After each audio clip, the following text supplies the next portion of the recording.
Bonsoir à tous. Un conseil des ministres s'est tenu ce jeudi au palais présidentiel.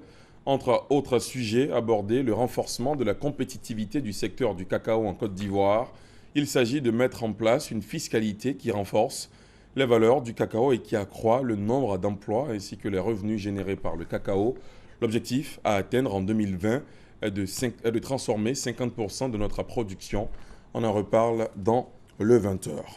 Ce jeudi s'est ouvert à Bamako la 24e Assemblée parlementaire de la francophonie. Elle se tiendra les 26, 27 et 28 mai, donc aujourd'hui jusqu'à après-demain, au CICB, le Centre international de conférences de Bamako.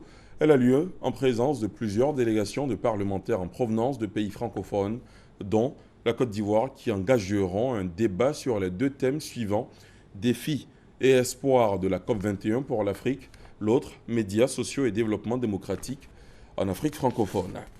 L'actualité ce jeudi, c'est aussi l'ouverture du Salon international du livre d'Abidjan au Palais de la Culture.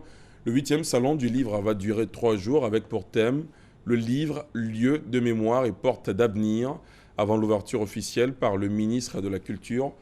L'un de nos reporters a visité l'exposition, une cinquantaine d'exposants venus de Côte d'Ivoire et d'ailleurs. Et pour ce premier jour, le livre suscite l'engouement et d'une certaine façon reprend son droit. Vous le verrez dans le 20h. À l'étranger, la police congolaise a dispersé aujourd'hui à la mi-journée une manifestation d'opposants au président Joseph Kabila à Kinshasa, la capitale de la République démocratique du Congo, après que le cortège se fût écarté de l'itinéraire autorisé par les autorités locales.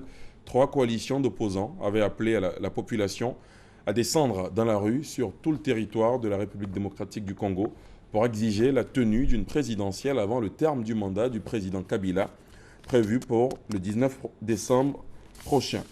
En France, le bras de fer se poursuit ce jeudi entre le gouvernement et la CGT, la Confédération générale du travail. Le syndicat a durci sa contestation contre la loi travail pour obtenir son retrait.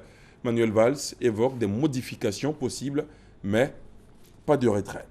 On termine aux États-Unis où Donald Trump sera le candidat républicain dans la course à la Maison-Blanche. Il a dépassé le chiffre nécessaire de 1237 délégués pour être assuré de sa nomination. Il peut désormais compter sur 1238 d'entre eux. Fin de ce flash, merci de l'avoir suivi. L'info revient à 20h. À tout à l'heure.